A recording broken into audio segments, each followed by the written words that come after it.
Hi friends, welcome to அன்னமகாரம் kitchen. Friends, நம்ம இன்றைக்கி சிம்பிளாகவும் டேஸ்ட்டாகவும் இருக்கிற மாதிரி காளான் பிரியாணி ரெசிபி தாங்க பார்க்க போகிறோம்.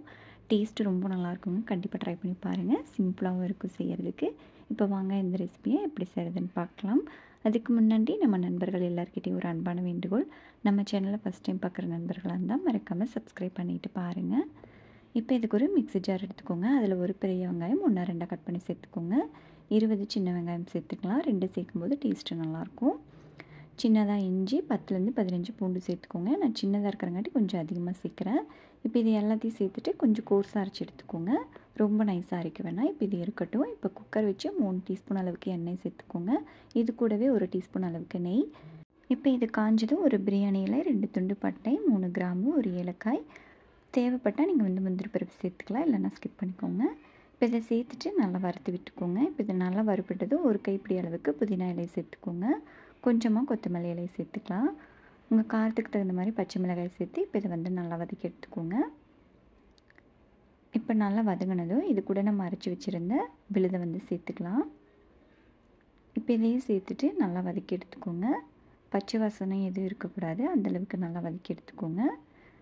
இப்போ இது கூட ஒரு தக்காளி சேர்த்துக்கலாங்க. நல்லா பழுத்து பழமாக சேர்த்துட்டு இதையும் நல்லா வதக்கி எடுத்துக்கோங்க. தக்காளி நல்லா குலைவாக வர அளவுக்கு வதக்கி எடுத்துகிட்டு இப்போ இது கூட மசாலாலாம் சேர்த்துக்கலாம்.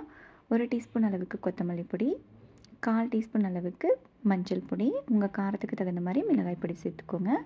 1 டீஸ்பூன் அளவுக்கு பிரியாணி மசாலா சேர்த்துக்கலாம். அப்படி அது இல்லைன்னா 1 டீஸ்பூன் அளவுக்கு கரம் மசாலா சேர்த்துட்டு இதை ஒரு 2 நிமிஷம் நல்லா வதக்கி விட்டுறலாம். இப்போ 200 கிராம் அளவுக்கு காளான் எடுத்துருக்கேங்க. உங்களுக்கு தேவையான மாதிரி நீங்கள் கட் பண்ணி சேர்த்துக்கோங்க. இது கூடவே 1/2 டீஸ்பூன் அளவுக்கு உப்பு சேர்த்துட்டு இதை நல்லா கலந்து விட்டுறலாம். கலந்து விட்டுட்டு நம்ம மூடி போட்டு ஒரு 2 நிமிஷம் க்ளோஸ் பண்ணி வச்சிடலாங்க. நம்மளுக்கு காளான்லேருந்து தண்ணி வெளிவிட்டு வரும், அதனால் அது இருக்கட்டும். மூடி போட்டு க்ளோஸ் பண்ணும்போது நம்மளுக்கு காளான் இன்னுமே டேஸ்ட்டு நல்லாயிருக்கும். இப்போ 2 நிமிஷம் கழித்து எடுத்து நல்லா கலந்துட்டுட்டு இந்த சமயத்தில் நம்ம தண்ணி சேர்த்துக்கலாம். 2 கப் அளவுக்கு தண்ணி சேர்த்துக்கோங்க. இப்போ பாருங்கள், நல்லா கொதித்து வர ஆரம்பிச்சிச்சு. இந்த சமயத்தில் நம்ம அரிசி சேர்த்துடலாம். 1 கப் அளவுக்கு அரிசி நான் ஆல்ரெடி 1/2 மணி நேரம் ஊற வச்சு எடுத்துருக்கேங்க. அதையும் சேர்த்துட்டு நல்லா கலந்து விட்டுக்கோங்க. இந்த சமயத்தில் உப்பு பத்தலைன்னா செக் பண்ணிவிட்டு சேர்த்துக்கலாம். இது நார்மலாக வீட்டில் சமைக்கிற அரிசி தான், சாப்பாட்டு அரிசி தான் சேர்த்துருக்கேன்.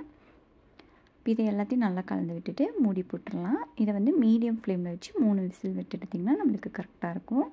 இப்போ பாருங்கள், விசில் ப்ரெஷர் இறங்கிடுச்சு. இப்போ நம்ம ஓப்பன் பண்ணி பார்க்கலாம். கம வாசனையான நம்ம காளான் பிரியாணி ரெடி ஆயிடுச்சு. கண்டிப்பாக இதே மாதிரி நீங்களும் செஞ்சு பார்த்துட்டு எப்படி இருந்துச்சுன்னு உங்கள் கமெண்ட்ஸை மறக்காமல் கமெண்ட் செக்ஷனில் சொல்லுங்கள். இந்த வீடியோ பிடிச்சிருந்தா நம்ம சேனல் லைக் பண்ணி சப்ஸ்கிரைப் பண்ணிக்கோங்க.